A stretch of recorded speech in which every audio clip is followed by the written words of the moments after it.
Inside the glass tower of Sterling and Associates, Marcus Hayes stood in a conference room where every eye held contempt. 33 years old, worn blazer from a thrift store, scuffed shoes that had walked too many miles, single dad with no degree. The words still hung in the air like smoke. You're wasting our time. His hand touched the door handle. 5 more seconds and he'd be gone. Back to the warehouse. Back to invisible. Then the notification hit every screen in the building. Project Horizon collapsed. $20 million gone. A data error their entire team of PhDs couldn't solve in 3 months. Marcus glanced through the open door at the projection screen and the chaos beyond. Charts, graphs, numbers. His brain caught something in those numbers. Something they had all missed. I know where the error is, the thought formed before he could stop it. The question wasn't whether he was right. The question was whether he had the courage to turn around and tell them. 3 weeks earlier, everything had been different. Marcus had been stacking boxes in the warehouse at 2 in the morning when the job posting appeared on his phone. Data engineer position. Sterling and Associates, one of the top consulting firms in Chicago. He'd stared at the screen for a long time, thumb hovering over the apply button. The fluorescent lights buzzed overhead. Somewhere in the darkness between rows of inventory, a forklift beeped. His daughter would be waking up in 4 hours. He'd promised to make pancakes before Mrs. Patterson arrived. He hit apply before he could talk himself out of it. The morning of the interview, Marcus woke at 5. His apartment was quiet except for the radiator clanking and the distant sound of traffic on Western Avenue. Lily slept on the couch, curled under her favorite blanket with the faded unicorns. She'd stopped asking why she didn't have her own room. Kids learn fast what questions cause their parents pain. He showered quickly, careful not to wake her. The mirror showed a man who looked older than 33. Lines around his eyes from too many late nights, gray starting at his temples. Sarah used to joke that he'd be distinguished when he was older. She'd never gotten to see him past 30. The suit jacket hung on the bathroom door. Carlos Martinez had lent him $60 yesterday, pressed the bills into his hand before Marcus could refuse. For the blazer, hermano. You need to look the part. The thrift store on 7th Street had exactly one jacket in his size. It smelled like mothballs and the elbows were thin, but it was the best he could afford. He'd spent 20 minutes last night polishing his only pair of dress shoes until they looked almost acceptable. The right heel was worn down from years of walking, compensating for the limp he'd developed after Sarah got sick. Stress fracture that never quite healed right. He told himself nobody would notice. Lily was sitting at the kitchen table when he emerged, spooning cereal into her mouth. 6 years old with her mother's dark eyes and the kind of observation skills that made lying impossible. Be good for Mrs. Patterson today. The words came out automatically. Lily looked at his jacket, the tie he'd borrowed from Carlos, the shoes that almost gleamed. She didn't ask where he was going.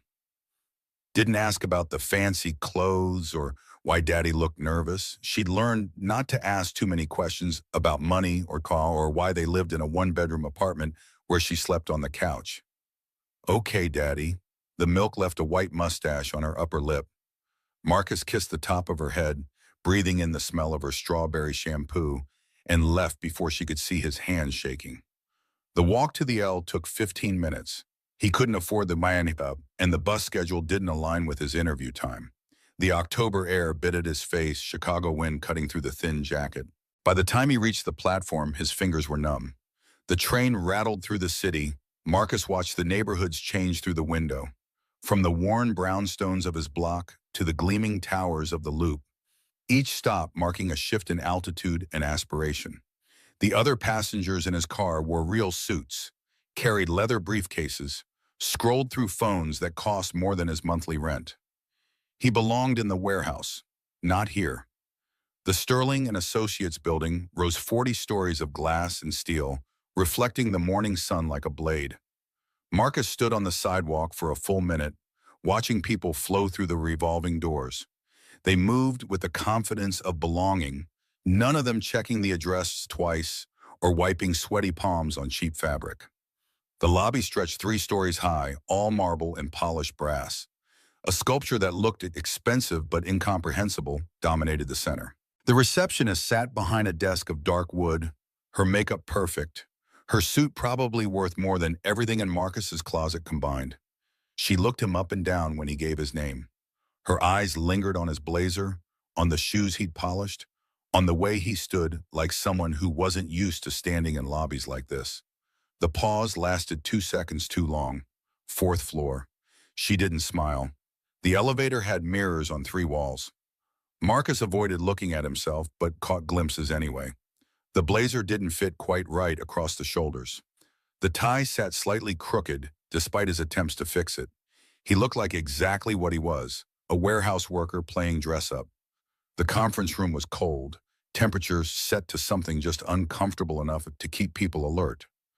4 people sat behind a long table with bottles of imported water and leather portfolios spread before them. Marcus recognized the setup from the research he'd done online at the public library, since his phone's data plan didn't allow for extensive browsing. The interview panel, the people who would decide if he was worth their time. Jonathan Pierce sat in the middle, head of data, according to his LinkedIn. Harvard MBA. Suit that probably cost $3,000. Watch that, Marcus had looked up online, $15,000. The kind of watch that signaled you'd arrived and everyone else should know it.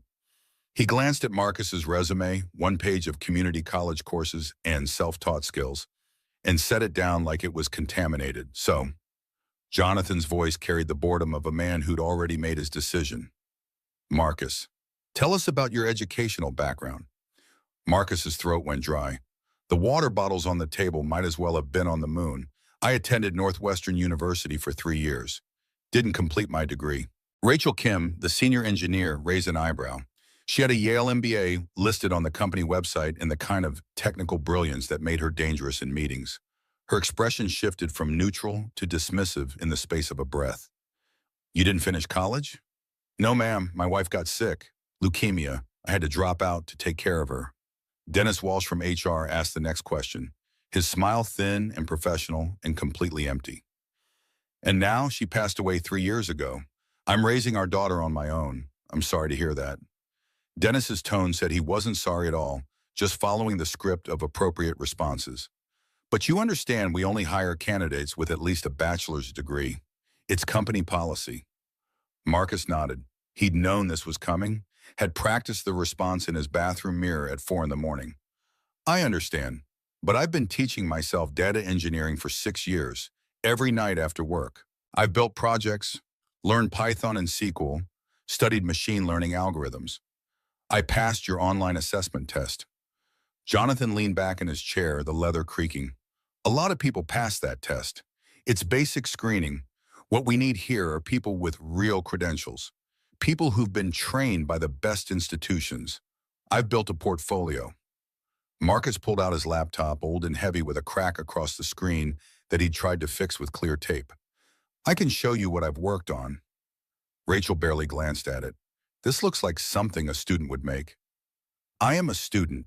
I'm just not in a classroom. Tell me about gradient descent. Jonathan's challenge came suddenly, designed to catch him off guard. Marcus explained it, the math, the concept, how it optimizes machine learning models by minimizing error through iterative steps. He'd studied this for months, sitting at his kitchen table while Lily slept, testing algorithms on data sets he'd found on Kaggle, debugging code until he understood every variable and parameter. The explanation flowed like water because he'd lived it, built it from scratch, made every mistake possible in the privacy of his 1-bedroom apartment. Jonathan nodded slowly, expression unchanged. That's textbook knowledge. Anyone can read that in a book.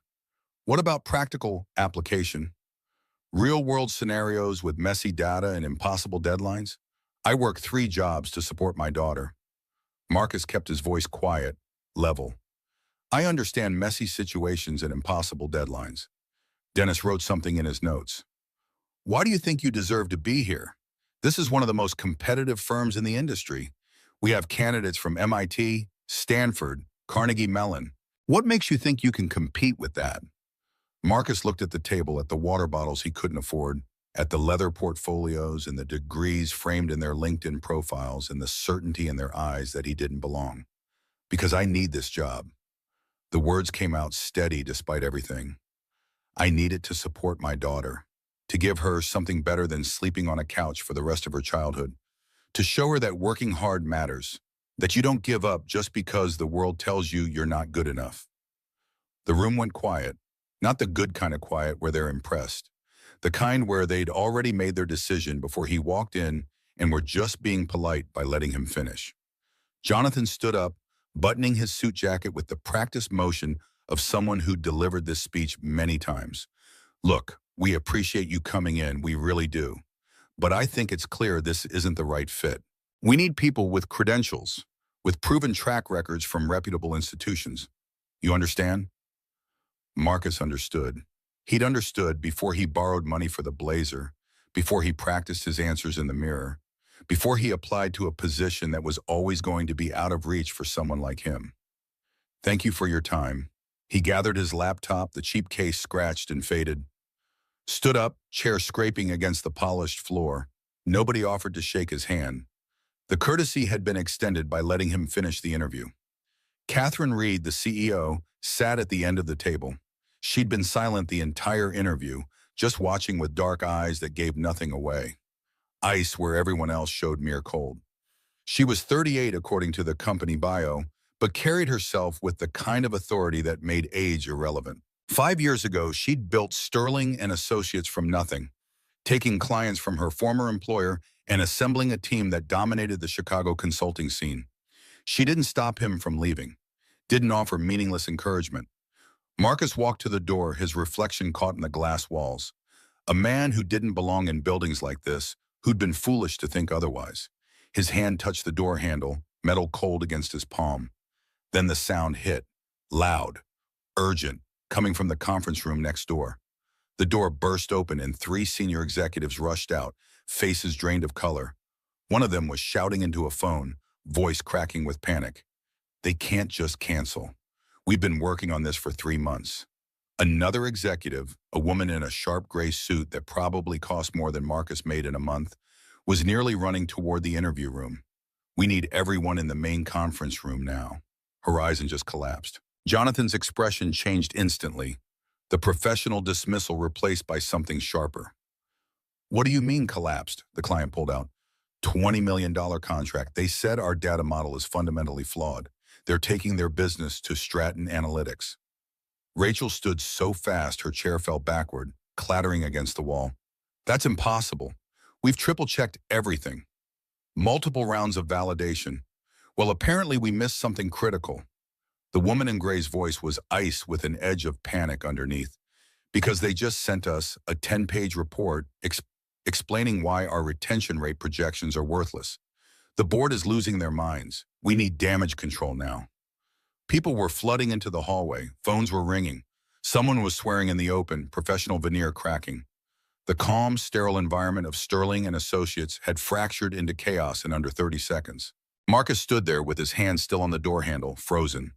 Through the open door of the main conference room, he could see a massive projection screen. Charts and graphs and data visualizations filled it. A presentation about customer retention analysis. The same kind of work he'd studied alone in his apartment while Lily slept on the couch. The same algorithms he'd debugged at 3 in the morning. The same patterns he'd trained himself to recognize in the dark hours between midnight and dawn. His brain started working before he could stop it. Pattern recognition, data flow, variable relationships.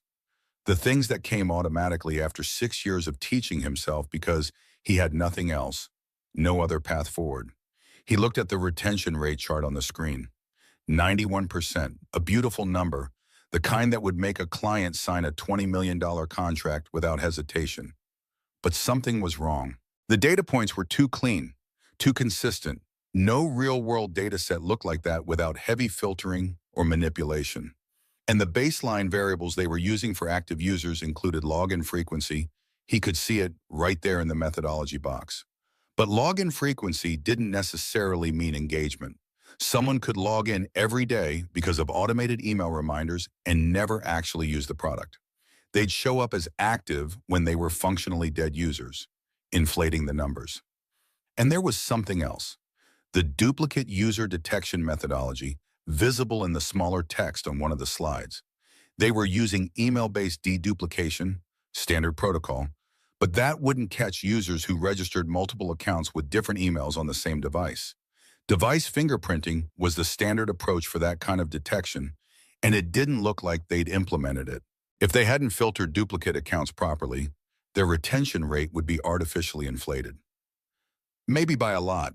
If 30% of their user base was duplicates and false positives, and their engagement metrics were counting inactive users as active, that 91% could easily be 68 or lower.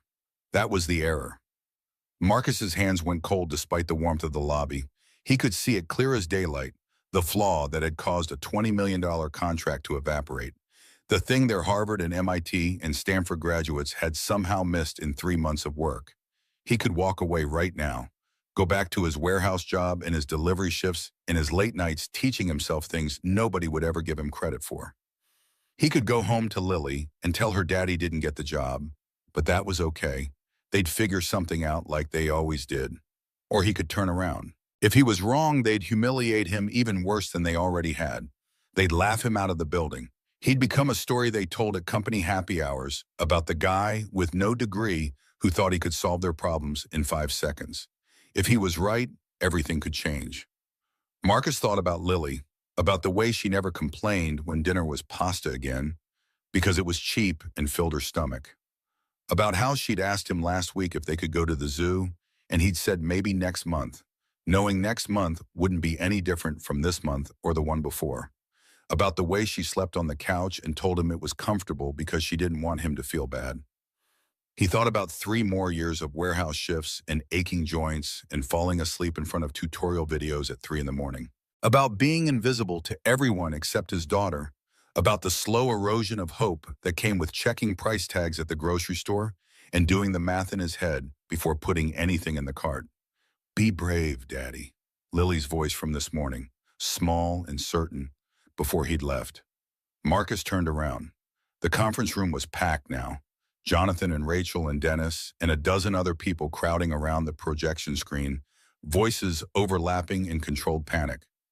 Catherine stood near the front, arms crossed, face unreadable. Ice Queen surveying the wreckage. Marcus knocked on the door frame. Nobody heard him over the noise. He knocked louder. Jonathan turned, face still red from stress and anger. What? We're in the middle of a crisis here. I know, Marcus's voice was steady even though his heart was trying to break through his ribs. And I think I know where the error is. The conference room went dead silent. 20 people turned to stare at Marcus like he'd just announced he could fly. Jonathan's face shifted from red to purple. What did you just say? I think I know where the error is, Marcus repeated, voice steadier than his hands. In your data model.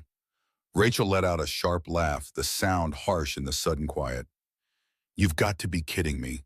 We have a team of PhDs who've been working on this for 3 months. You looked at a screen for 5 seconds and think you found something we missed? She took a step toward him. Who do you even think you are? Jonathan moved closer, clone expensive and overwhelming. We just rejected you. You don't work here. You don't belong here.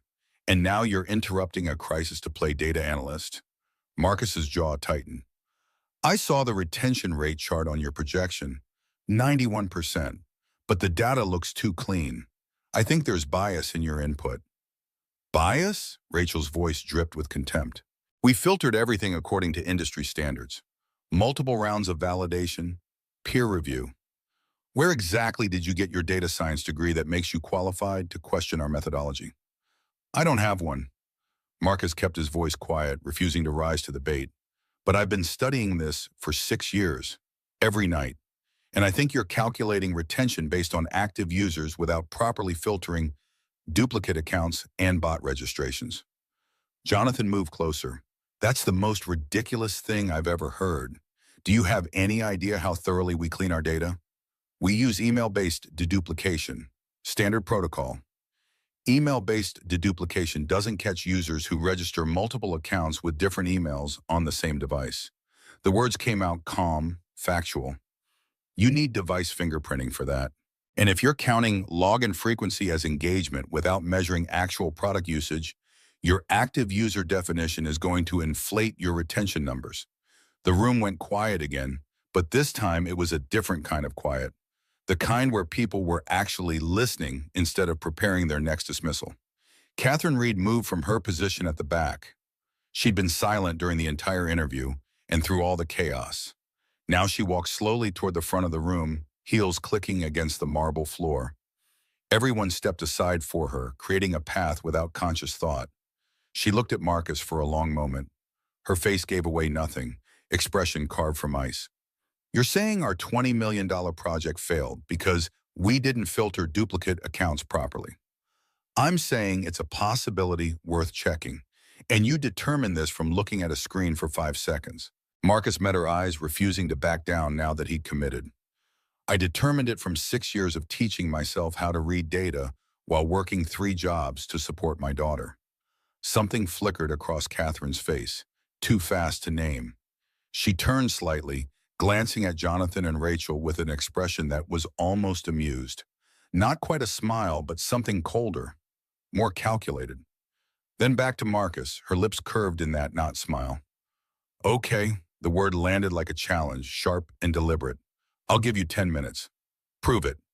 She crossed her arms and stepped back deliberately, creating space. The posture of someone watching a performance they already knew would end badly. A teacher giving a student just enough rope to hang himself. Dennis shifted uncomfortably near the door. Rachel's smirk returned, settling into place. Catherine wasn't giving Marcus a chance. She was giving him a stage to fail on. 10 minutes for him to realize he was out of his depth. 10 minutes to embarrass himself so thoroughly he'd leave on his own and never come back. A lesson in knowing your place, delivered in front of witnesses. The room erupted. Dennis spoke first, voice strained. Catherine, you can't be serious. He's not even an employee. This is highly irregular.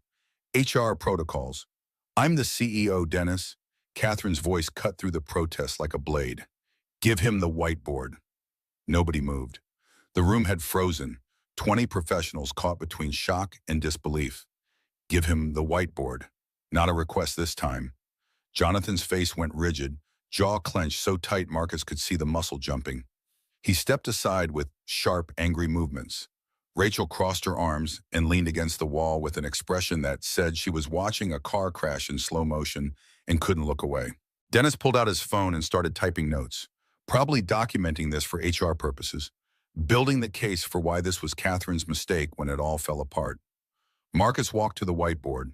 His legs felt like water, like he was walking through a dream where the floor might give way any second. 20 pairs of eyes burned into his back. The marker was cold and heavy in his hand, the weight of it somehow more than it should have been. 10 minutes, 600 seconds to prove he wasn't delusional. To prove 6 years of late nights and tutorial videos and practice data sets meant something. To prove he belonged in this room with these people who had every reason to believe he didn't. He wrote the first formula, handshaking, and the numbers came out wrong. The marker squeaked against the board. He erased it, tried again, but his hand wasn't cooperating and his mind was moving too fast or too slow. He couldn't tell which. The pressure crushed down on him like a physical weight, like he was underwater and running out of air. Behind him, someone coughed. It sounded suspiciously like a laugh, quickly covered. Marcus wrote the equation for calculating retention rate. Basic stuff, first-year statistics, but his mind was moving too fast and his hand too slow. The marker kept squeaking against the board in a way that made his teeth hurt. Each stroke a small failure. This is painful to watch. Rachel's mutter wasn't quiet enough, deliberately so. Jonathan checked his watch, the movement exaggerated. 5 minutes gone. Marcus's vision started to blur. The numbers on the board swam together, bleeding into each other. He'd studied this. He knew this, could do it in his sleep. But standing here under these lights with these people watching him fail was different from sitting alone in his apartment with Lily asleep on the couch. Different from the safety of knowing nobody was judging whether you belonged. He thought about going back to that apartment tonight, about telling Lily that Daddy didn't get the job, that the important thing he had to do didn't work out, about another year of warehouse shifts and delivery routes and checking the prices at the grocery store before putting anything in the cart, about being invisible. His hand stopped moving. Then he thought about the look on Lily's face last week when he'd promised they'd go to the zoo next month. The way she'd smiled even though they both knew next month wouldn't be different. The way she believed in him even when nobody else did, even when he wasn't sure he believed in himself. Be brave, Daddy. Marcus erased the entire board, the white powder falling like snow. Jonathan announced the time remaining. 4 minutes. Marcus started drawing, not formulas this time, but a diagram. The flow of data from input to output, each stage represented by a box, each connection by an arrow. He marked where Sterling was pulling their user information, how they defined an active user, what variables they were tracking. His hand moved faster now, muscle memory taking over from conscious thought. Then he circled the gaps, the places where their methodology broke down. No device fingerprinting, just email deduplication, which meant users registering multiple accounts with different emails would be counted as separate unique users. He wrote the number 31% next to it, his best estimate of the inflation that would cause. Login frequency as the primary engagement metric, which meant users who logged in because of automated email reminders but never actually used the product would be classified as active. Another inflation point, impossible to quantify precisely without seeing the raw data, but significant. No segmentation between high-value and low-value users, which meant they couldn't see that their most valuable customers might be leaving at higher rates than their overall numbers suggested. Hidden churn in the metrics that mattered most. He drew arrows showing how each gap compounded the others. How a 31% duplicate rate combined with false engagement signals could make a 68% retention rate look like 91%. The math wasn't complex, just overlooked, hidden in assumptions they'd all made together. Time. Jonathan's voice cut through the silence. Marcus put down the marker. His shirt was soaked through with sweat, sticking to his back. He turned to face the room, every eye on him. I didn't have time to recalculate everything. His voice came out rough, throat dry. But if you check your raw data using device fingerprinting instead of just email deduplication, and if you measure actual product engagement instead of just login frequency, I think you'll find your retention rate is significantly lower than 91%, probably somewhere in the high 60s. Nobody spoke. Jonathan stared at the whiteboard, face gone from purple to a sick gray color that meant he was seeing something he didn't want to acknowledge. Rachel pulled out her laptop, fingers moving fast across the keyboard. She wasn't smiling anymore, wasn't showing contempt. Her expression was concentrated, focused, the look of someone running calculations in their head. Catherine walked up to the board. She studied the diagram Marcus had drawn, traced the arrows with her eyes, read each annotation carefully. The calculated amusement had vanished from her expression, replaced by something sharper, more dangerous. Then she turned to Jonathan. Check it now. Jonathan's jaw clenched. Catherine, this is based on a theory from someone with zero professional experience.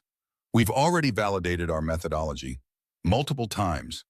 This is a waste of time we don't have. Check it now, Catherine repeated, voice soft, deadly soft, the kind of quiet that was more threatening than shouting. Jonathan pulled out his laptop with sharp, angry movements. He opened their database, fingers hammering the keys as he wrote a query to pull the raw data.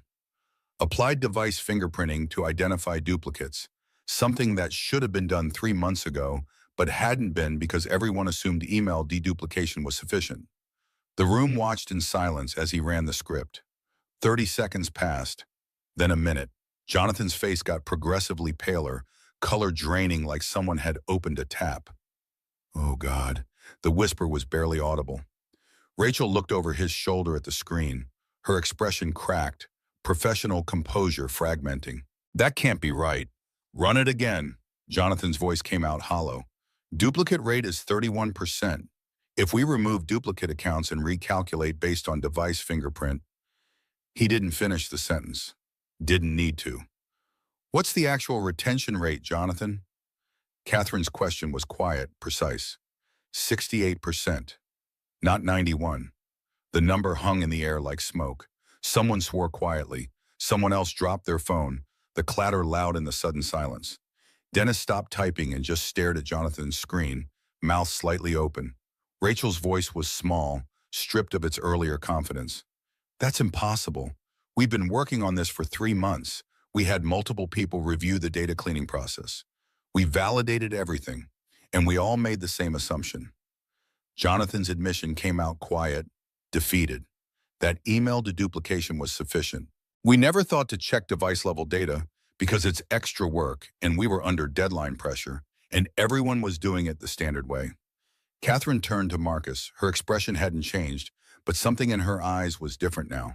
Sharper, more focused.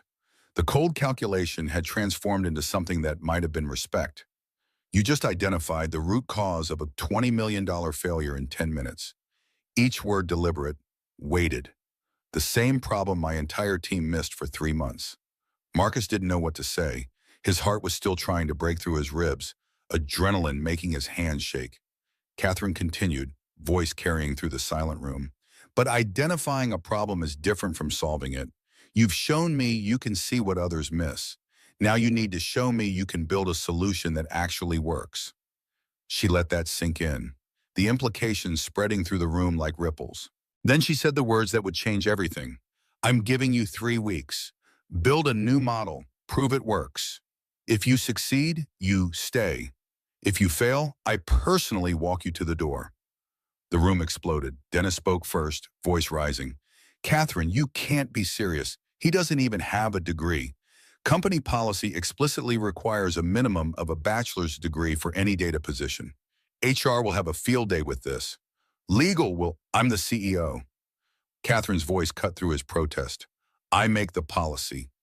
Rachel stepped forward, expression shifting between shock and calculation. 3 weeks to rebuild an entire data pipeline? That's not just difficult, it's functionally impossible. We have systems, dependencies, security protocols. He doesn't even have proper access credentials. Database permissions alone will take days to process, then get him credentials.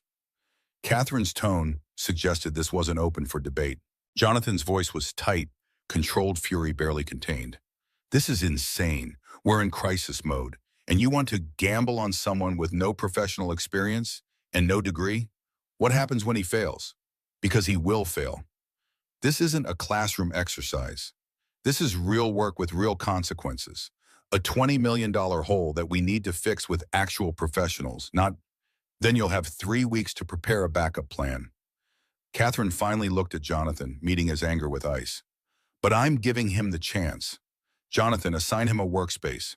Rachel, make sure he has access to the necessary tools and databases. Dennis, handle the paperwork for a 3-week contractor agreement. She turned back to Marcus. 21 days starting now. Show me what you can do. Then she walked out of the conference room.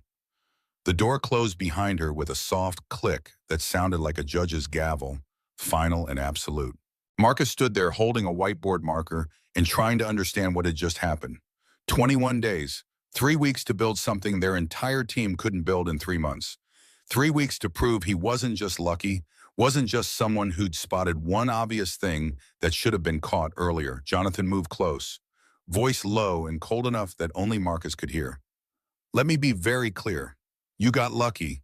You spotted something obvious that we overlooked because we were working at scale, dealing with 100 other issues simultaneously. But building a functioning data pipeline in 3 weeks? He paused, letting the impossibility sink in.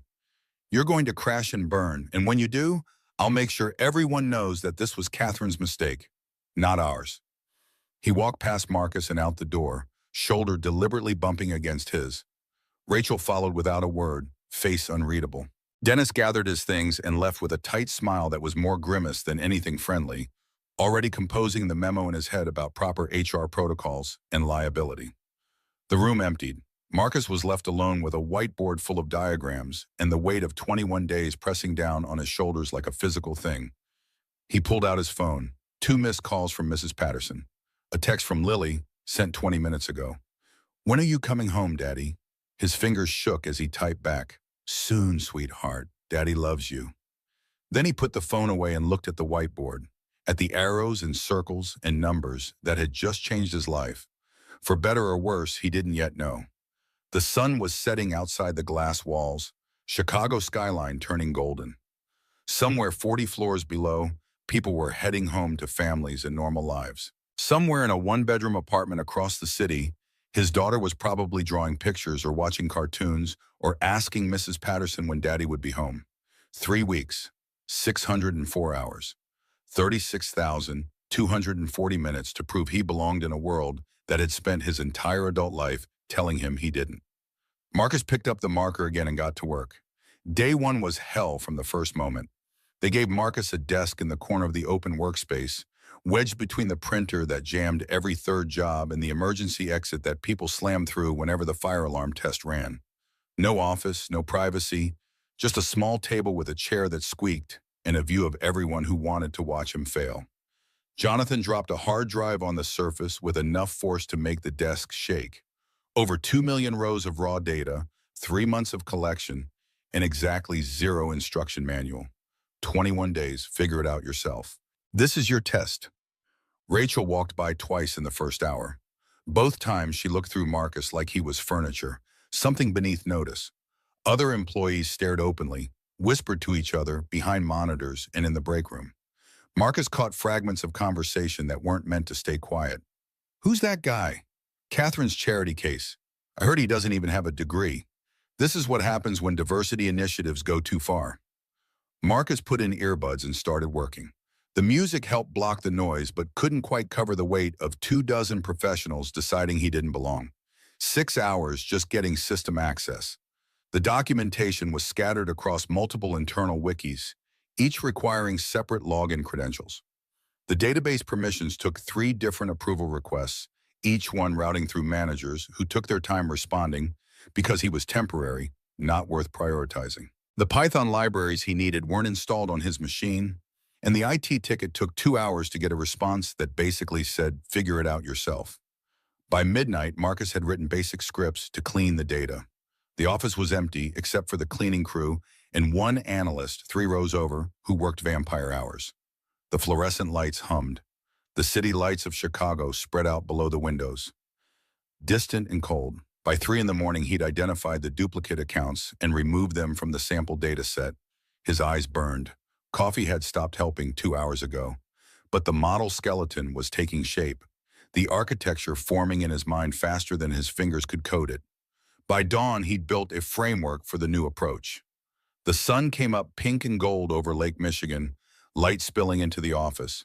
Marcus put his head down on the desk for what was supposed to be 5 minutes and woke up 2 hours later with a stiff neck and the cleaning crew vacuuming around him. Day 2 was worse in ways that took longer to recognize. Every system Marcus touched seemed designed to fight him. Database queries timed out after 30 seconds, too short for complex operations. Code that worked perfectly on his laptop failed on the company servers with cryptic error messages. File permissions blocked his access to critical data sets, routing him through approval processes that would take days. Around lunch, Marcus noticed something odd. The query log showed someone had accessed his work files. Modified timestamps on scripts he'd written, changes to permissions on folders he'd created. Small things, easy to miss if you weren't looking. Someone was trying to slow him down. He couldn't prove it, couldn't report it without sounding paranoid. Instead, he added encryption to his files and worked faster. Sleep became something other people did. Day 3, late evening. Marcus was alone in the office, everyone else gone home to families and lives that didn't involve proving they deserved to exist in a space. His phone buzzed. Carlos Martinez. Thought you could use real food, hermano. Carlos appeared 10 minutes later with a bag from Chipotle, the smell of carnitas and cilantro cutting through the office smell of recycled air and desperation. He wore his work clothes, grease stains on the knees from lying under cars all day. Real work, the kind that left marks. Thanks, but I need to keep working. Carlos sat down anyway, unpacking the food. And you need to eat. 5 minutes. They ate in silence for a moment. Marcus hadn't realized how hungry he was until the food hit his stomach. Lily asked me something today. Carlos kept his voice neutral, but the weight was there underneath. She wanted to know if her daddy was going to leave her like her mommy did. Marcus's hands froze halfway to his mouth. She said that? She's 6 years old, Marcus. She's scared. Mom died, now dad's gone all the time. In her head, the pattern's starting to repeat. The burrito turned to ash in Marcus's mouth. He'd thought he was fighting for Lily, building something better. But from her perspective, from the height of a 6-year-old who'd already lost one parent, it just looked like abandonment. Carlos leaned forward. I'm not saying quit. I'm saying remember why you're doing this. His voice dropped, carrying weight. Sometimes the most important thing a man does isn't proving he's right to the world. It's showing up for the people who need him. The words landed like a punch to the solar plexus. Marcus pulled out his phone and called immediately. Mrs. Patterson answered on the third ring. Is everything okay? Can I talk to Lily? She's getting ready for bed, but hold on. The pause felt eternal. Then Lily's small voice came through, careful and quiet. Daddy, hey baby, I'm sorry I haven't been home. It's okay. But her voice said it wasn't, carried the weight of a child trying to be brave for a parent who was already struggling. You're doing your important work. Lily, I need you to know something. I'm not leaving you, ever. You understand? Silence on the other end, then a small sound that might have been a sob being swallowed. Mommy left. The words came out tiny, breaking. She didn't mean to, but she left. Marcus's chest cracked open. I know, sweetheart, but I'm not going anywhere. I'm fighting for us right now. So you can have your own room so we don't have to worry about money. But I will never, never leave you, promise? The word was desperate, needing something solid to hold on to. I promise. Do you trust me? I trust you. I love you to the moon and back. I love you to the moon and back and around the sun 3 times. Their game, their ritual, the thing that meant safe. Marcus hung up and sat there in the empty office with Carlos watching. His eyes were wet. She's been holding that in. Kids hold everything in until it breaks them. Carlos stood, gathered the trash. 2.5 weeks left, hermano. Make it count. But don't lose her while you're winning. After Carlos left, Marcus stared at his screen. The code blurred. He'd been so focused on proving himself to Catherine, to Jonathan, to everyone who'd dismissed him, that he'd forgotten the person who already believed in him. Day 4, late evening, most of the office had cleared out. Marcus was deep in debugging a query when footsteps approached. He looked up to find Catherine standing there with 2 coffee cups. She set one on his desk without asking, pulled over a chair. How's progress? Slower than I'd like. Access issues. That's intentional. Catherine's acknowledgement was casual, like she was discussing the weather. Jonathan's making it difficult. Then why give me this chance if he's going to sabotage it? Catherine took a sip of her coffee, expression thoughtful. Because I need to know if you can survive this environment. This company eats people without pedigree. If you can't handle obstacles now, you won't survive 6 months. Better to find out during the trial period. The logic was brutal and honest. Marcus appreciated the lack of pretense. 15 years ago, I was where you are. Catherine's voice dropped, losing its executive polish. MBA from DePaul, not Harvard. Rejected by 47 companies. When someone finally hired me, everyone called it a diversity hire. Said I was there to check a box, that I couldn't possibly compete with the real talent. What changed? I built a model that grew that company 300% in 2 years. Her smile was sharp, satisfied, proved that potential matters more than pedigree. But I had to prove it every single day for a decade. Every meeting, every project, every interaction was another test I couldn't afford to fail. She stood to leave, paused at the edge of his desk. The coffee's from the good place 3 blocks over, not the swill from our machine. Then she was gone, leaving Marcus with imported coffee and the understanding that this was as close to encouragement as Catherine Reed gave anyone. By the end of day 7, Marcus had the core architecture complete. The data cleaning process was functional, duplicate removal worked across multiple test cases. But critical pieces were missing. Transaction log validation required access he didn't have. Customer lifetime value integration needed legacy system data that was locked behind additional approval layers. Real-time processing capacity was beyond his current infrastructure. He texted Lily every night. Daddy loves you, almost done. She sent back drawings made into emoji art, stick figures and hearts and houses with windows that glowed yellow. 14 days left. The number haunted him. Day 8 started with Marcus staring at an access-denied message that wouldn't go away no matter how many times he submitted permissions requests. Transaction logs. He needed them to validate that the model was accurately predicting user behavior. Without them, he could build a pipeline but couldn't prove it worked. Jonathan walked by at lunch, timing perfect. He looked at Marcus's screen, at the red error text. Having trouble? Transaction logs. I need them for validation. Those require level 3 clearance. Jonathan's explanation was helpful on the surface, malicious underneath. You're level 1 temporary contractor. You'll need to submit a request through the security team. How long does that take? Usually 5 to 7 business days. Marcus's stomach dropped. I have less than 2 weeks left.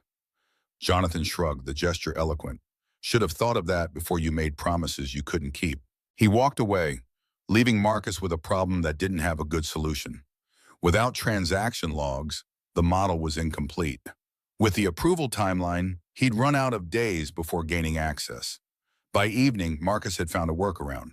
An older backup of the transaction logs that didn't require level 3 clearance, buried in an archive folder that technically anyone could access but nobody knew existed. The data was 3 months out of date, far from ideal, but better than nothing. He ran validation tests until his eyes burned and the cleaning crew started their rounds. The model worked on historical data, predicted user churn with 83% accuracy, better than the old model's 76. Progress. But there was a problem he couldn't ignore. A critical variable was missing: customer lifetime value data from the legacy CRM system. Without it, the model couldn't distinguish between high-value customers who were about to churn and low-value customers who didn't matter as much to retention strategy. It was the difference between a good model and a great one. The difference between Catherine believing in him and showing him the door. Marcus submitted an access request for the legacy CRM. Got an automated response. Request received. Estimated processing time, 5 to 7 business days. He put his head in his hands. The math was brutal. 7 days for approval, 6 days left until presentation. No matter how he calculated it, the numbers didn't work. Day 11, late night. Marcus was alone in the office, everyone else having abandoned the building hours ago. He tried everything he could think of. Called AT, emailed the database administrator, left voicemails that went unreturned. Nobody responded on a Tuesday night to a temporary contractor's access requests. Rachel appeared at his desk without warning. Marcus tensed, expecting more dismissal. I looked at your code. She didn't sit, stood with arms crossed, defensive posture. Long silence stretched between them. It's good, better than good. The architecture is elegant. Marcus was too surprised to respond immediately. Thank you. I'm not helping you. The clarification came fast, like she needed to establish that boundary. But I'm also not actively sabotaging, not anymore. What changed? You remind me of myself 10 years ago. Rachel's voice went quiet. When I first came here. Yale degree, but still had to prove myself every day. Jonathan convinced me that protecting the status quo was better than supporting talent. He made it about loyalty, about the team, about maintaining standards. And now I think I was wrong. She looked away toward the windows in the city beyond. He's been accessing client data without proper encryption. I noticed it last week but didn't say anything because it was easier not to. But if you're actually building something better, if this isn't just Catherine's experiment, she trailed off. It's not an experiment, it's my life. Rachel nodded once. Watch your file permissions. Jonathan's been in your directories. He doesn't have direct sabotage in him, but he'll slow you down anywhere he can legally justify it. She left before Marcus could say more. The conversation felt like a door opening slightly. Not enough to walk through, but enough to see light on the other side. Day 12, 9 at night, Mrs. Patterson called. Her voice was strained. Lily wants to talk to you. She's been crying. Put her on. Lily's voice came through small and breaking. Daddy, when are you coming home? Soon, baby. I promise. That's what you said last week. Accusation and hurt mixed together. I miss you. I drew you a picture, but you're not here to see it. Marcus's throat closed. Tell me about the picture. It's you and me at the zoo, with elephants. We were going to go, remember? I remember. Are they being mean to you at work? The question came out careful, like she'd been thinking about it for days. Is that why you can't come home? It's not that simple, baby. Do you still want to come home? The fear underneath the words was raw, the terror of a 6-year-old who'd already learned that people leave more than anything. Marcus's voice broke. I'm building something for us, so things can be better. I don't need better. Lily was crying now, really crying. I just need you. The words destroyed him. Carlos had been right. He'd been so focused on winning that he'd forgotten. Winning didn't matter if Lily was broken at the end of it. Can you hold on a little longer? Just a little more? I'll try. But the word held doubt. Catherine appeared in the doorway as Marcus hung up. He didn't know how long that she'd been standing there. You called your daughter. Not a question. She misses me. Catherine sat down in the chair across from him. The overhead lights were off, only his desk lamp and the city glow through the windows providing illumination. It made her look softer, more human. You need the CLV data. Yes. But access takes 5 days minimum. I'm out of time. Catherine pulled out her phone, typed something. A minute later, Marcus's email pinged. Access granted. Legacy CRM system. All permissions. He stared at the notification. Why now? Why not earlier? I needed to see if you'd quit. Catherine's honesty was brutal. If you'd blame the system and walk away, or if you'd find workarounds and keep fighting. You were testing whether I'd break. I was testing whether you understood what it takes to survive here. She leaned forward. You have 9 days. Finish the model. Marcus looked at her, really looked. The exhaustion in her eyes despite the perfect makeup, the lines around her mouth from holding too much in for too long, the absolute control that never wavered, even in private. Why are you doing this? Really? Catherine was quiet for a moment. When she spoke, her voice was softer than he'd ever heard it. Because I remember what it's like to be invisible, and I remember the person who finally saw me. She paused at the door. My daughter's name was Sophia. She'd be 8 now. Her voice cracked slightly, the first real break in her armor. Leukemia took her when she was 4. Work is what kept me alive after. Marcus froze. The revelation landed like a physical blow. I'm sorry, so am I. Catherine's eyes were bright, fighting tears that wouldn't fall. But it means I understand what it's like to fight for someone who needs you to survive, to keep going when every part of you wants to give up.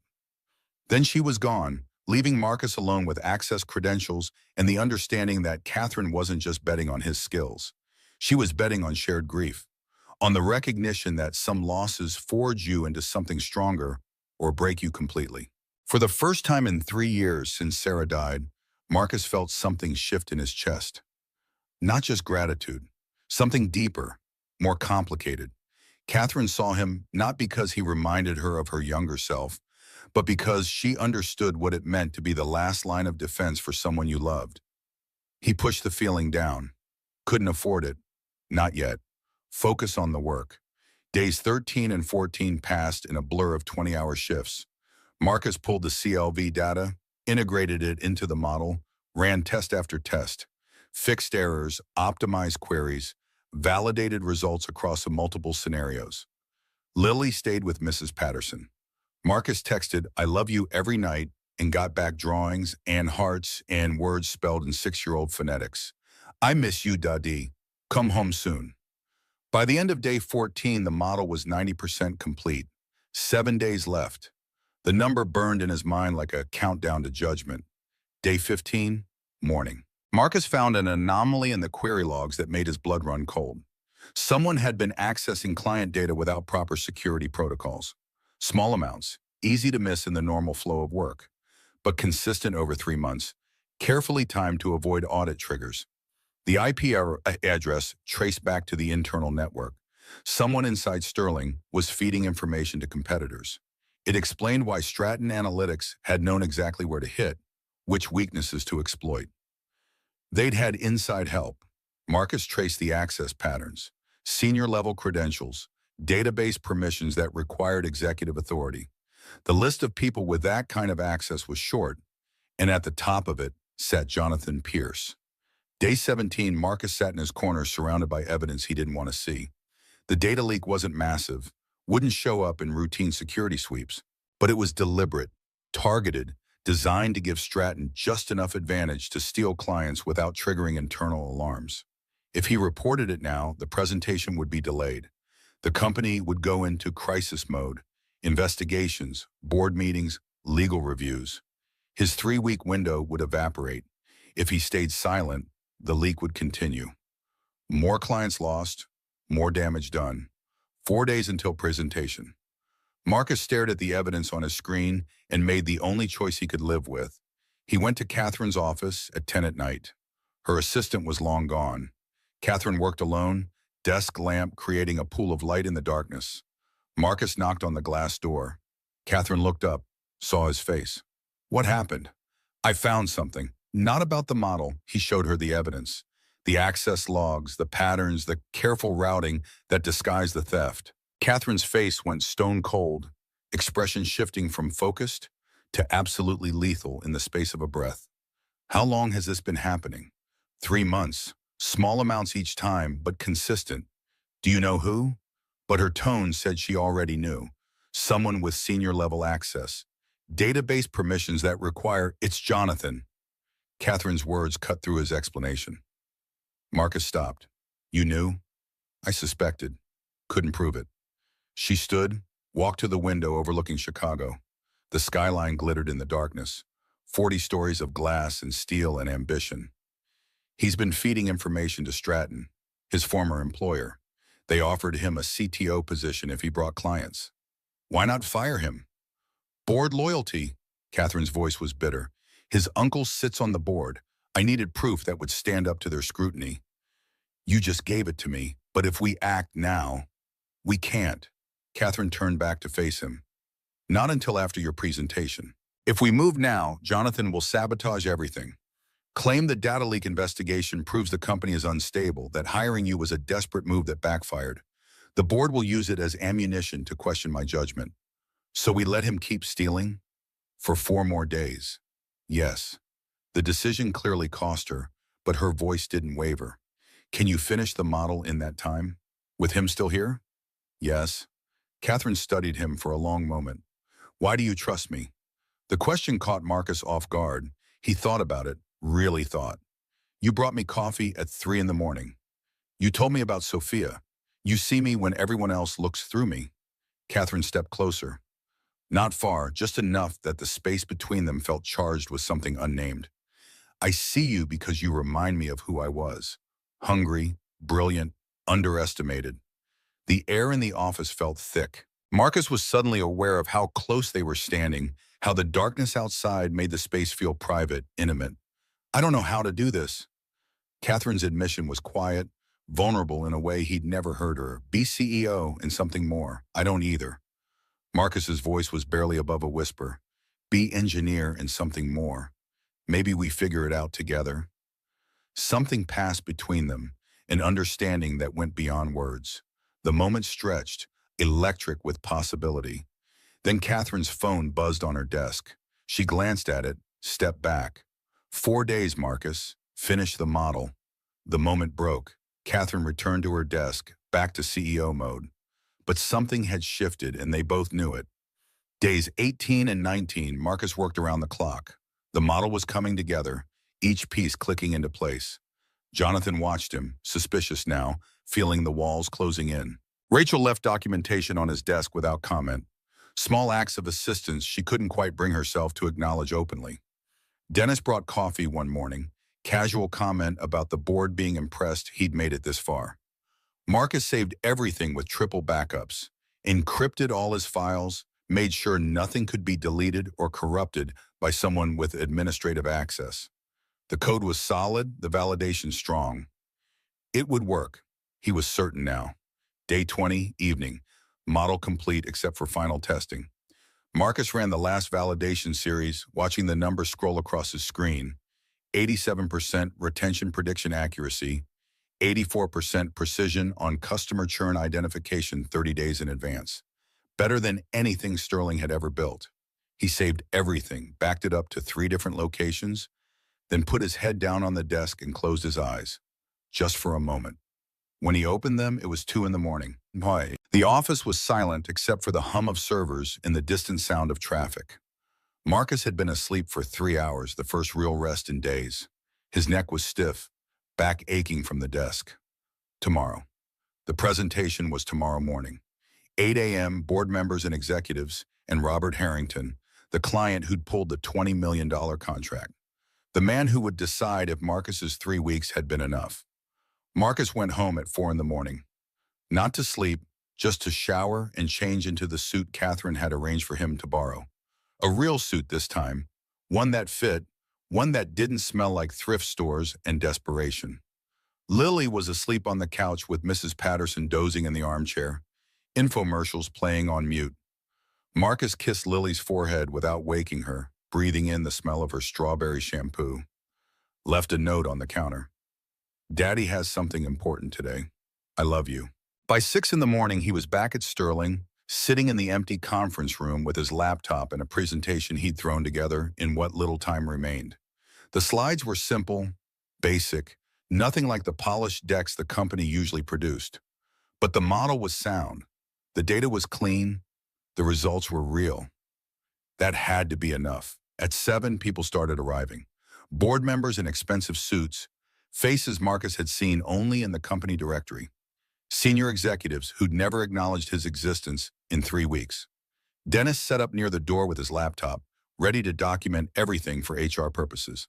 Rachel came in early, took a seat in the middle row. She met Marcus's eyes and nodded once. Not quite support, but not hostility either. Something in between, a truce. Jonathan entered with his usual confidence, but there was something different underneath. A tension around his eyes, a tightness in his shoulders. He knew something was coming, could feel the shift in the air. He sat front row, waiting. At 7:45, Robert Harrington arrived, CEO of Harrington Analytics, 55 years old with silver hair and a presence that filled rooms. He'd built his company from nothing, made a fortune in retail analytics, and didn't suffer fools. He looked at Marcus the way someone looks at a stain on expensive furniture, something that shouldn't be there. This the guy? His question directed at Catherine.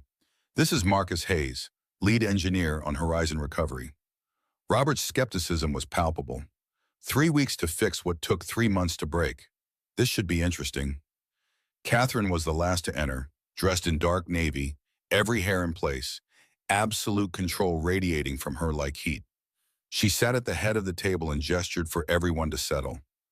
The room quieted. 20 pairs of eyes turned to the front. Marcus stood, legs hollow, and connected his laptop to the projection screen. His daughter was home waiting. His career hung on the next hour. 3 weeks of work, 6 years of self-teaching, 33 years of being told he wasn't good enough. Time to prove them all wrong. The first slide appeared on the screen. No fancy graphics, no corporate polish. Just a title in simple font. Why we got it wrong, and how we fixed it. Marcus's hands steadied as he began. 3 weeks had prepared him for this moment, or destroyed him. Time to find out which. 3 weeks ago, this company told a client their retention rate was 91%. That number was based on careful analysis by experienced data scientists with advanced degrees from the best schools in the country. He paused, letting the room absorb that. It was also completely wrong. Robert Harrington shifted in his seat. Jonathan's jaw tightened. Catherine's expression remained neutral, but Marcus caught the slight tension in her shoulders. The error wasn't in the model itself, it was in the input. He clicked to the next slide showing the data flow diagram. We were measuring active users based on login frequency, but logging in doesn't mean engagement. Someone can log in every day because of automated email reminders and never actually use your product. They're counted as retained users when they're functionally gone. One of the board members leaned forward, older man with sharp eyes. That's basic methodology. Surely we accounted for that. We thought we did. Marcus kept his voice steady, factual. And there was a second issue. The deduplication process used email matching. But users who create multiple accounts with different emails on the same device were counted as separate individuals. Robert frowned. Our tech team raised that concern during the initial meetings. Your people told us it was handled. It wasn't. Marcus clicked to the next slide, showing the actual numbers. Email-based deduplication caught obvious duplicates. But it missed users operating multiple accounts across the same hardware. That inflated the user base by 31%. Rachel was staring at her hands. Jonathan had gone very still, the kind of stillness that comes before explosion or collapse. When you combine these two errors, you get retention numbers that look amazing. 91%, any executive would sign off on that, but the real number was 68%. Marcus let that sink in. That 23-point gap is the difference between success and failure, between a $20 million contract and losing it. The silence in the room was absolute. Dennis had stopped typing. The board members exchanged glances that carried weight. So what's your solution? Robert's question cut through the quiet, demanding substance. Marcus advanced to the architecture slide. Device fingerprinting instead of email for deduplication. Engagement scoring based on actual product usage, not just login frequency. Customer lifetime value integration, so we can identify high-value users at risk of churning before they leave. He clicked through the technical details. Predictive analytics that can flag potential churn 30 days in advance with 84% precision. The old model told you who had already left. Marcus looked directly at Robert. This model tells you who's about to leave while there's still time to intervene, and it focuses your retention efforts on the users who actually matter to your bottom line. What kind of accuracy are we talking about? A board member asked. 87% for retention prediction, 84% precision on churn identification, tested on 3 months of historical data with validation across multiple user segments. How do we know this isn't just retrofitted to historical data? Another board member challenged. That it'll actually work going forward? Marcus met the challenge directly. You don't. Not until you test it in production. But I can show you the validation methodology. Cross-testing across different time periods. Edge cases I accounted for. And I can walk you through exactly how the model handles new users versus established users versus declining users. For the next 20 minutes, Marcus broke down the technical details. Board members asked pointed questions about scalability, about processing speed, about edge cases and error handling. Marcus answered each one, showing his work, explaining his reasoning. When he didn't know something, he said so plainly, I don't have that data, but here's how I would test it. When he'd made assumptions, he labeled them clearly. This is an assumption based on industry standards, but it can be verified by, it wasn't a sales pitch. It was a technical presentation by someone who understood the work at a fundamental level, who'd built it with his own hands in 3 weeks of sleep deprivation and determination. Robert raised his hand. Can I get a copy of the documentation? Marcus sent it immediately, email already prepared. Robert stood, gathering his things. Give me 10 minutes to review this with my team. He walked out with 2 analysts. The conference room door closed behind them with a soft click. Immediately, quiet conversations erupted. Board members huddled together, voices low but urgent. Jonathan and Rachel were having an intense whispered exchange.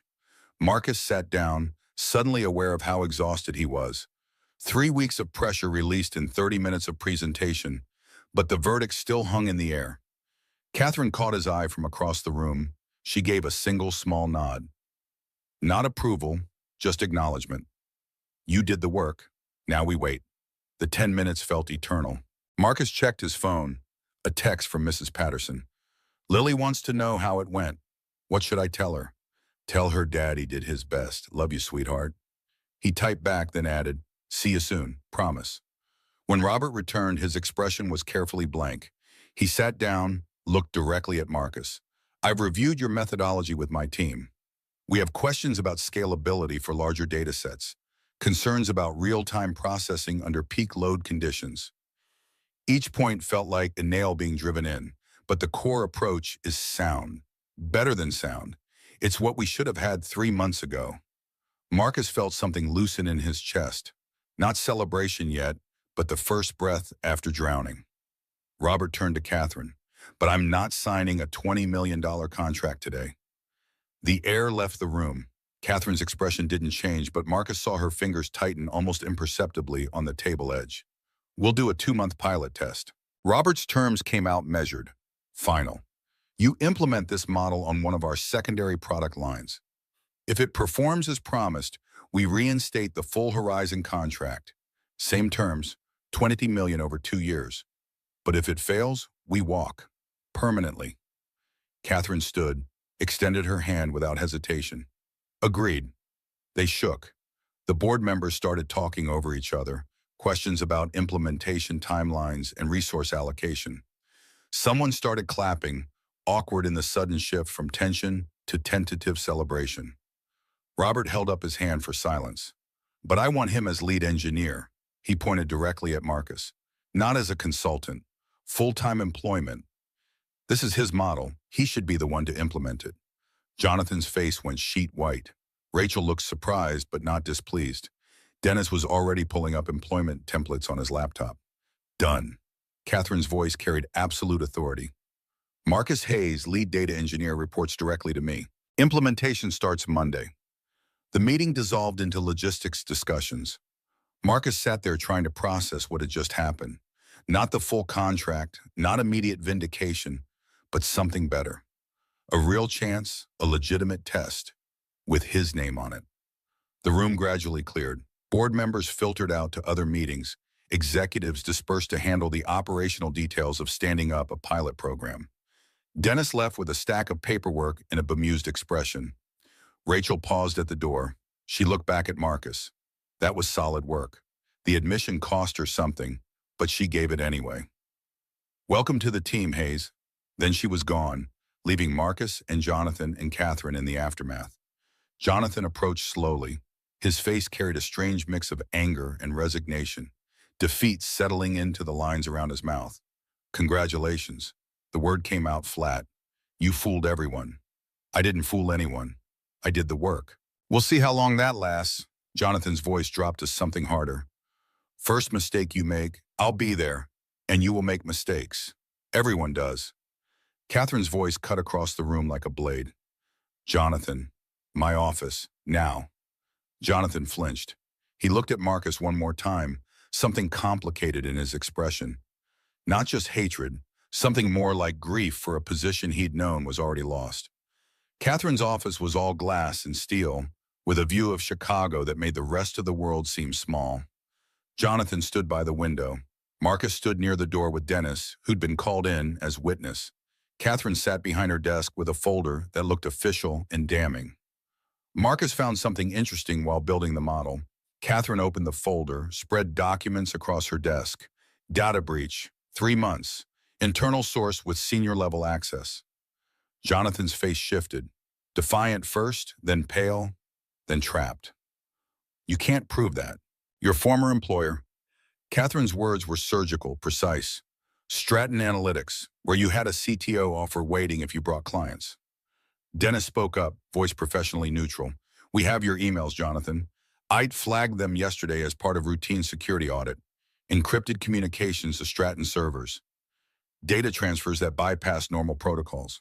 The silence stretched. Jonathan looked out the window at the city below, the skyline he'd helped build Sterling to dominate. I built this department. His voice came out quiet, hollow. Hired everyone, created all the processes, established the standards that made us competitive. And then you sold those standards to our competitors. Catherine's response was ice. Jonathan turned, and for the first time, Marcus saw something other than antagonism in his face. Pain. Real, genuine pain. You brought in someone with no degree to replace me, after everything I've done. After years of building this company's reputation. His voice cracked slightly. He's good, isn't he? Better than me? The question hung in the air, vulnerable and raw. Not the voice of a villain, but of a man watching his relevance evaporate in real time. Catherine's expression softened fractionally. He identified in 10 minutes what you missed in 3 months. He built in 3 weeks what you couldn't build in 3 years. But that's not why you're leaving. You're leaving because when you got scared of being surpassed, you chose to tear down instead of build up. Her voice carried disappointment more than anger. And that's something I can't allow in my company. Dennis handed Jonathan a document. Security will escort you out. Effective immediately. Your severance package is outlined here. It's generous given the circumstances, but contingent on signing the non-compete and NDA. Jonathan took the papers with shaking hands. He looked at Marcus one last time. Good luck. You're going to need it. Not threatening this time, just bitter, resigned. Then he was gone, escorted by 2 security officers who'd been waiting in the hall. The office felt larger without him. Catherine stood, walked to the window, looked out at the city. Marcus stayed by the door, uncertain whether he should leave or wait. He wasn't wrong. Catherine's voice was quiet. You are better than him. That's what scared him most. I feel like I should feel worse about that. Don't. She turned to face him. Empathy is fine. Guilt is wasted. You didn't take his job. He gave it away when he chose betrayal over growth. Dennis cleared his throat. I'll leave you two. Marcus, come by HR tomorrow. We have paperwork. Then it was just Catherine and Marcus in the office with Chicago sprawling below, and 3 weeks of pressure finally released into the space between them. You did it. Catherine's words were simple, carrying weight. Saved the company, caught the leak, earned your place. I had help. Marcus looked at her directly. You gave me access when you didn't have to. You brought me coffee at 3 in the morning. You told me about Sophia. Catherine stepped closer. Not far, just enough that the distance between them shifted from professional to something else. You know why I gave you this chance? Because I reminded you of yourself. That's part of it. She paused, weighing words. But there's more. When my daughter Sophia was sick, I had to drop everything. I was a junior analyst at Stratton. Had to choose between career and my child. Her voice dropped lower, more vulnerable. I chose Sophia. They fired me, said I wasn't committed. 3 years watching her fight leukemia, and when she died, I had nothing. No job, no career. Just grief. Marcus waited, letting her find the words. Someone gave me a chance when I had no credentials left. Just determination. Catherine's eyes were bright. That person was Robert Harrington. He hired me 15 years ago when nobody else would. I built his company's first data infrastructure. When I left to start Sterling, he was my first client. The revelation clicked into place. The whole thing was a test. He wanted to see if you'd do for someone else what he did for you. And you proved I was right. Catherine smiled, real smile instead of the calculated one she used in meetings. I've been CEO for 5 years, built this company from nothing.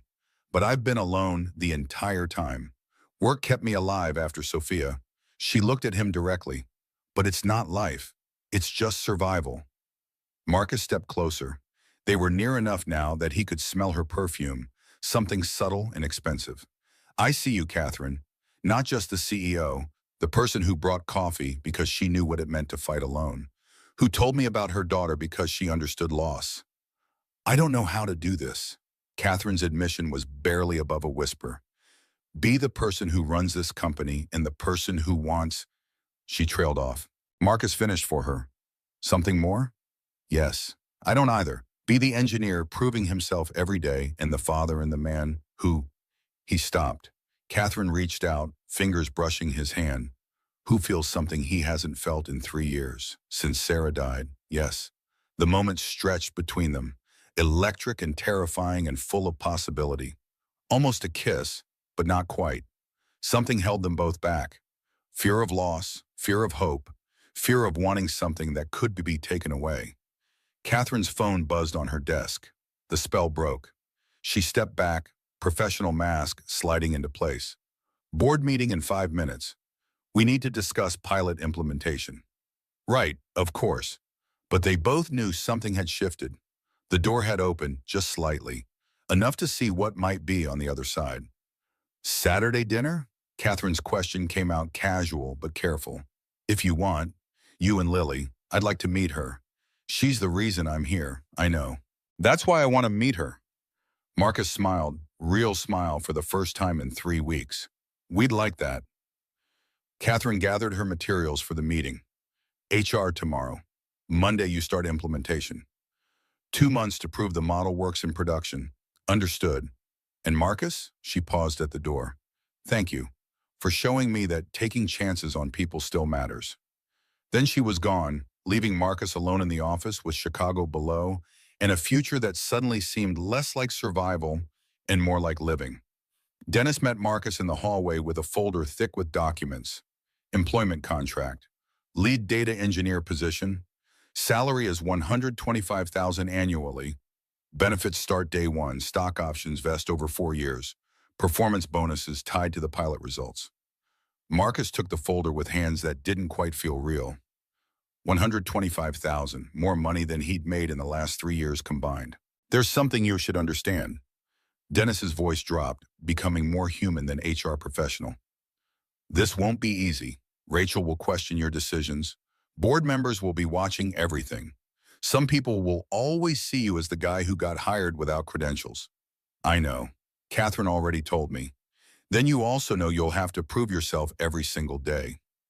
Dennis smiled slightly. But between us, I'm glad you're here. Company needed someone willing to challenge assumptions. Marcus signed the papers. His signature looked strange on the official documents, like he was signing someone else's name. Monday morning, 7 a.m. Your office is on the 40th floor. Dennis handed him a keycard. Welcome to Sterling and Associates, Mr. Hayes. Marcus left the building at 2 in the afternoon. The October sun was bright. Chicago stretched around him in all directions. 3 weeks ago, he'd walked into this building certain he didn't belong. Now he was walking out with an employment contract and a future that felt possible. He called Mrs. Patterson from the sidewalk. Is Lily there? She's doing homework. You want to talk to her? Yes, please. A rustle of movement, then Lily's small voice. Daddy. Marcus's throat went tight. Hey, sweetheart, how would you like to go to the zoo today? Really? The word exploded with joy. Really, really? Really? Daddy finished his important work. We can go see the lions and the elephants and get ice cream. Can we get 2 scoops? Marcus smiled through tears. We can get 3 scoops if you want. Lily squealed with delight, the sound pure and perfect. I'll get ready. Hurry home, Daddy. One more thing, baby. How would you like your own bedroom? With walls you can paint any color? Silence on the other end. Then quietly. For real? Not pretend? For real. Everything's going to be different now. You did it. You won. Lily's voice was awestruck, believing in her father's invincibility again. We did it. You kept believing in me when I stopped believing in myself. I always believe in you, Daddy. I know. That's what saved me. Marcus picked up Lily an hour later. She burst out of the apartment door and threw herself into his arms with enough force to nearly knock him over. She changed into her favorite dress, the one with flowers that she saved for special occasions. The zoo was crowded with Saturday families, kids running between exhibits, parents chasing with snacks and wipes and infinite patience. Marcus and Lily walked slowly, stopping at every animal, reading every placard. She wanted to know everything about the elephants, how much they weighed, what they ate, whether they remembered things like people said. Do they miss their families when they're far away? I think they do, but they also learn to be happy in new places. Lily processed this. Like us? We were sad about Mommy, but now we can be happy again? Marcus stopped walking, knelt down to her level. Yes, baby, exactly like us. We'll always miss Mommy, but we can still be happy. Are you happy now, Daddy? I am. Are you? Lily threw her arms around his neck. I am now. I missed you so much. I missed you too. I'm sorry I was gone so long. But you came back. You promised and you came back. They got ice cream, 3 scoops each, chocolate and strawberry and vanilla. More than either of them could actually eat. Lily got it all over her dress and face and hands. Marcus didn't care. The sticky happiness was worth dry cleaning. They sat on a bench outside the elephant habitat as the sun set, Lily leaning against his shoulder, exhausted and content. The Chicago skyline was visible in the distance, the Sterling building among them, 40 stories of glass reflecting the orange light. 3 weeks ago, Marcus had been stacking boxes, borrowing money for thrift store blazers, telling Lily maybe next month about the zoo. Now his daughter had 3 scoops of ice cream melting down her chin and the promise of her own room. Now he had a job title and a salary that meant stability. Now he had a chance at something that looked like a life instead of just survival. Daddy? Lily's voice was drowsy. Are the mean people gone now? Some of them. And the ones who are left aren't so mean anymore. Good. I don't like people being mean to you. Me either, sweetheart. But sometimes people are scared and that makes them mean. It doesn't excuse it, but it helps to understand it. Were you scared? Terrified. But you did it anyway. I had to. For you. Lily was quiet for a moment, then very seriously. You know what Mommy used to say? She said brave isn't not being scared. Brave is being scared and doing it anyway. Marcus's eyes burned. Your mom was right about that. She was right about you too. She said you were the strongest person she knew. The tears fell then. Couldn't stop them. Sarah's voice in their daughter's words, reaching across 3 years of absence to remind him who he was. I love you, Lily. To the moon and back. I love you to the moon and back, and around the sun 3 times and to all the stars. Their ritual had evolved, grown larger. Room for more love, more distance, more possibility. They stayed until the zoo closed, then took the train home. Lily fell asleep against his shoulder, ice cream stains and pure contentment. Marcus carried her up the stairs to their apartment, the building looking different now. Not home forever, just home for now. They could move, find a two-bedroom in a better neighborhood, give Lily the room she deserved. Everything was different. Everything was possible. 6 weeks later, Marcus stood in the Sterling boardroom presenting pilot results. Robert Harrington sat at the head of the table with 8 board members and Catherine. The numbers on the screen told the story. Model accuracy in production, 89%.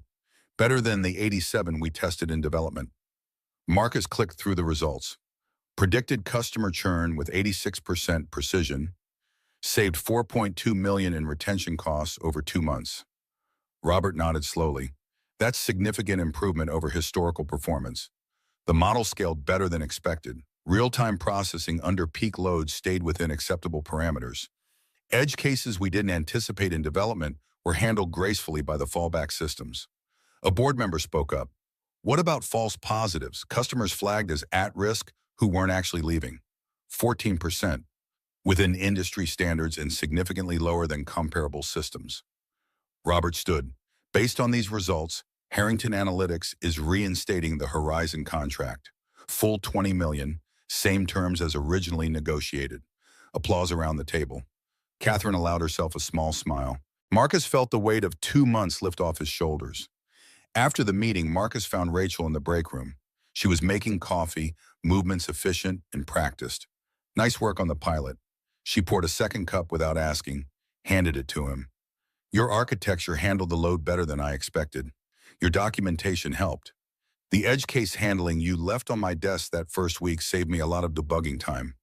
Rachel was quiet for a moment. I wasn't sure you'd notice that. I noticed. Thank you. I'm still not convinced you should be lead engineer without a degree. Her honesty was blunt but no longer cruel. But I'm also not convinced that matters as much as I used to think it did. You do good work, Hayes. That counts for something. It wasn't friendship, but it was respect, hard-earned and genuine. Marcus's team met in his office every morning. 3 junior engineers, all fresh out of college, all watching him with varying degrees of skepticism and hope. One of them raised his hand like they were in class. Is it true you don't have a degree? It's true, but you're lead engineer on a $20 million project because I spent 6 years teaching myself every night while working 3 jobs. Because I learned to solve real problems with messy data and impossible deadlines. A degree would have helped, but the work is what mattered. And another engineer, young woman with Yale on her resume, asked the harder question. How do we know you're not just lucky? That you didn't just spot one obvious thing and get promoted beyond your capability? You don't know yet. Marcus met her challenge directly. I have to prove it to you every day. Just like you have to prove to me that Yale taught you something beyond how to interview well. We're all proving ourselves constantly. That's how this works. What if we make mistakes? Then you learn from them. I don't care where you went to school. I care that you solve problems, treat people with respect, and keep learning. Do those things and we'll work well together. They nodded, still uncertain but willing to see where this went. Saturday evening arrived with the nervousness of a first date. Marcus's new apartment was in Lincoln Park. 2 bedrooms. Lily's room painted the pink she'd chosen with absolute certainty. She'd spent the last hour changing outfits, asking if each one was pretty enough for meeting Miss Catherine. You look beautiful no matter what you wear, sweetheart. But this is important. You like her. Marcus knelt down to Lily's level. I do like her. Does that bother you? Lily considered this seriously. Is she nice? She is. Is she nice to you? Because some people weren't nice and that made me sad. She's very nice to me. She helped me when nobody else would. Then I think I'll like her too. The doorbell rang. Marcus answered to find Catherine standing there with Thai food and visible nerves. She'd dressed casually, jeans and a sweater, trying not to look like a CEO meeting her lead engineer's daughter. Lily appeared from behind Marcus. You're Miss Catherine. Daddy talks about you. Catherine smiled, genuine warmth instead of professional polish. Good things, I hope. He says you're really smart and pretty. Lily's announcement was matter-of-fact, 6-year-old honesty without filter. Marcus felt his face burn. Lily. Catherine laughed, the sound free and unguarded. Well, your daddy is pretty smart and handsome, too. Lily giggled, warming immediately. Come see my room. I painted it myself. Well, Daddy helped, but I picked the color. She grabbed Catherine's hand and dragged her toward the bedroom, chattering about the zoo and her drawings and how she had her own bed now instead of the couch. Catherine looked back at Marcus with an expression that said help, but also, this is perfect. Dinner was Thai food spread across the living room floor because Lily insisted it was more fun that way. They ate pad thai and spring rolls while Lily explained her drawings in exhaustive detail. Catherine listened with the same focus she brought to board meetings, asking questions, remembering details. This one is you and Daddy at the zoo. And who's this? Catherine pointed to a third stick figure. That's you, because you helped Daddy and now you're friends. Catherine looked at Marcus, something soft in her expression. I'd like to be friends with both of you. Then you have to come to the zoo with us next time. Lily's logic was absolute. That's what friends do. I love that. After Lily went to bed, Marcus and Catherine sat on the balcony with coffee. The Chicago night spread before them, lights and sound and possibility. She's wonderful. Catherine's voice was quiet. You've done an incredible job with her. Most days I feel like I'm making it up as I go. That's parenthood. I remember. She trailed off. Marcus waited. Sophia would have been 8 now. Same age Lily will be in 2 years. Catherine's voice cracked. Some days I can't remember her voice. That terrifies me more than anything. Marcus reached over, took her hand. Tell me about her. So Catherine did. Talked about Sophia's laugh, about how she loved dinosaurs and wanted to be a paleontologist. About the way she'd insisted on wearing her tutu to the hospital for chemo because pretty clothes made the medicine work better.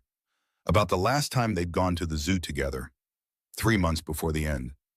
I haven't talked about her like this in years. Catherine wiped her eyes.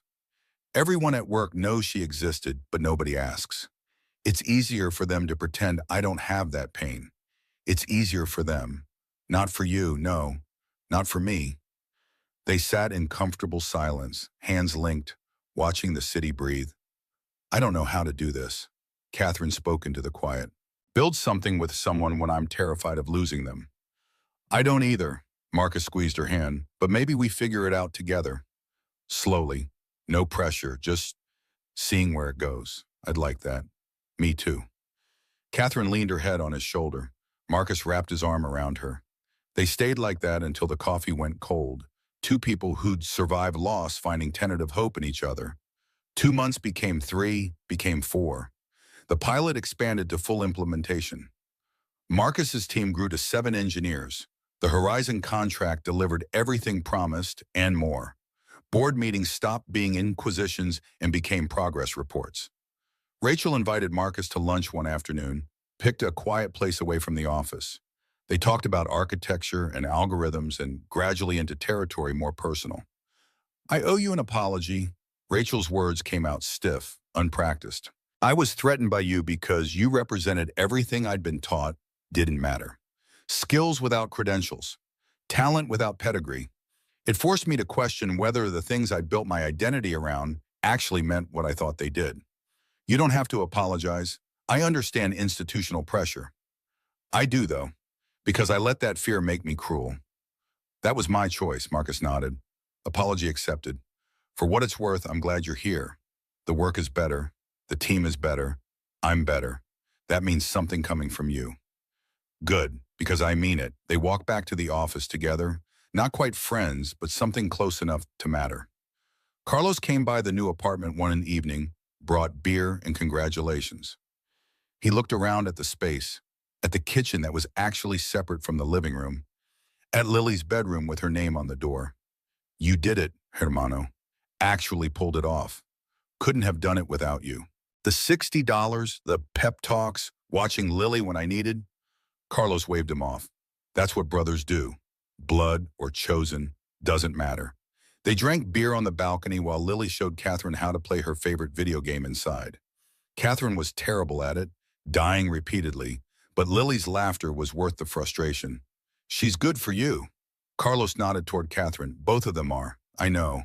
It's terrifying. Love usually is. especially after loss. Is it love? It's only been a few months. Carlos looked at him with the wisdom of someone who'd seen combat and come home. Love isn't about time. It's about seeing someone completely and choosing them anyway. You see her, she sees you. That's rare. Marcus watched Catherine through the window, completely focused on Lily's instructions about game controls. Professional mask entirely gone. Yeah, it is. 6 months after the presentation, Marcus stood in his office on the 40th floor preparing for another meeting. His phone buzzed. Catherine, dinner tonight? My place? I'm cooking. You cook? I'm attempting to cook. Results uncertain. Backup pizza number on speed dial. Marcus smiled. We'll be there. Catherine's townhouse was in Gold Coast, 3 stories of restored brownstone with original molding and a kitchen that looked like it belonged in a magazine. She answered the door wearing an apron, flour in her hair. It's going poorly. Her admission was immediate. The recipe said intermediate. It lied. Lily peeked into the kitchen. Can I help, please? I need all the help I can get. They cooked together, Lily on a stool explaining patiently how to measure flour, Catherine following instructions with the same intensity she brought to board presentations. Marcus watched from the doorway, heart full to breaking. This was what Sarah had wanted for him. Not just survival, but life, joy, connection. The chance to build something new without forgetting what came before. Dinner was only slightly burnt lasagna and perfectly fine salad. They ate at Catherine's dining table, Lily telling stories about school, Catherine sharing carefully edited work anecdotes. Normal, domestic, good. After Lily fell asleep on Catherine's couch, too comfortable to want to leave, Marcus and Catherine stood in the kitchen doing dishes. I need to tell you something. Catherine's voice was careful. I'm falling in love with you, with both of you, and that terrifies me because I know how much it hurts to lose people. Marcus set down the dish towel, pulled her close. I'm terrified too, but I'm also tired of letting fear make decisions. Sarah used to say that brave isn't not being scared. Brave is being scared and doing it anyway. Your wife was wise. She was. And she'd tell me that wasting this chance because I'm afraid would be the real tragedy. Catherine looked up at him. So what do? We try. We build something together. We figure it out as we go. Even though it's scary, especially because it's scary, the good things usually are. Marcus kissed her then, properly kissed her for the first time. 6 months of tension and possibility resolving into certainty. When they broke apart, Catherine was crying. Happy tears. In case you were wondering. Good tears are allowed. They stood there in her kitchen, holding each other, while Lily slept peacefully in the next room, and Chicago breathed around them. 2 people who'd lost everything finding courage to build again. Marcus remembered standing outside Sterling 6 months ago, hand on the door handle, deciding whether to turn around. The moment that changed everything. Not because he was special or chosen or destined, because when the world told him he didn't belong, he chose to prove it wrong. Success isn't about credentials or pedigree or the right schools. It's about the willingness to fight when everyone tells you to quit. About people who are brave enough to give you a chance, and brave enough to take a chance on them back. From warehouse worker to lead engineer. From rejected to essential. From alone to this, Catherine's arms, Lily's laughter, a life that felt earned. The journey wasn't over. There would be more challenges, more proving himself, more moments of doubt. But Marcus had learned something in those 3 weeks of hell. He belonged anywhere he decided to fight for. And he was done being invisible.